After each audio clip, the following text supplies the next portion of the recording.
Bonjour à toutes et à tous. Dans le cadre de notre semaine Regard féminin, nous vous proposons de découvrir ou de redécouvrir 3 films réalisés par des femmes, mettant en scène un personnage principal féminin et qui ont tous les 3 reçu des prix prestigieux. Parmi ces 3 films, il y a Titane de Julia Ducournau, lauréat de la Palme d'Or du Festival de Cannes l'année dernière, mais aussi La leçon de piano de Jane Campion, qui avait quant à lui reçu la Palme d'Or en 1993, et enfin L'événement d'Audrey Diwan, lauréat du Lion d'Or à la Mostra de Venise en 2021, le film que vous allez justement voir tout de suite. L'événement, c'est une adaptation du livre du même nom écrit par Annie Ernaux, sorti en l'an 2000. Adapter un livre au cinéma, c'est toujours faire des choix. Et le plus important que fait Audrey Diwan en adaptant l'événement, c'est le format d'image. Exactement comme dans cette pastille vidéo que vous êtes en train de voir, vous remarquerez peut-être que l'image du film ne remplit pas intégralement l'écran. Ce format d'image, on appelle ça du 4/3. Ça veut simplement dire que la largeur de l'image est égale à 1,33 fois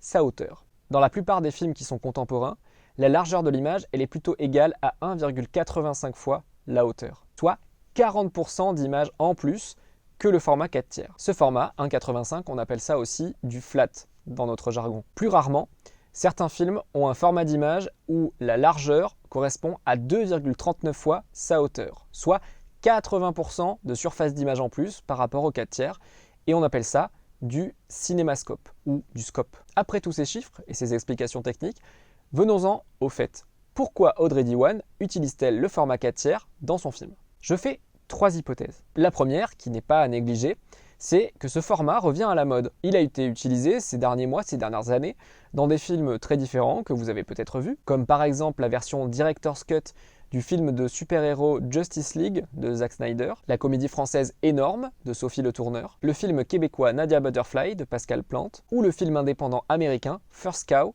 de Kelly Richard. Ma deuxième hypothèse, c'est que le format 4/3, il sert à isoler l'héroïne, Anne, par rapport aux problèmes qu'elle rencontre et qu'elle essaye de régler. Ce n'est pas que le format d'image qui enferme et isole Anne, mais aussi l'échelle des plans utilisés. Vous remarquerez que la quasi-totalité des images du film sont cadrées de manière très rapprochée des personnages. Et enfin, ma troisième et dernière hypothèse, c'est que le format sert à replacer le film dans son époque, à savoir les années 60. C'est une manière subtile, pour la réalisatrice, d'indiquer à son public que le film se déroule dans les années 60, sans que cela implique une surabondance de décors ou de costumes d'époque. Oui, car, rappelez-vous, l'action du film se déroule précisément en 1963, une période à laquelle l'avortement était encore puni par la loi. L'une des affaires les plus célèbres de condamnation de l'avortement fut le procès de Bobigny en 1972. C'était celui de Marie-Claire Chevalier, une jeune fille mineure à l'époque, accusée d'avoir subi un avortement. Elle fut défendue par l'avocate Gisèle Halimi, qui a obtenu sa relaxe. Un mot d'ailleurs, pour vous signaler, si vous ne le saviez pas,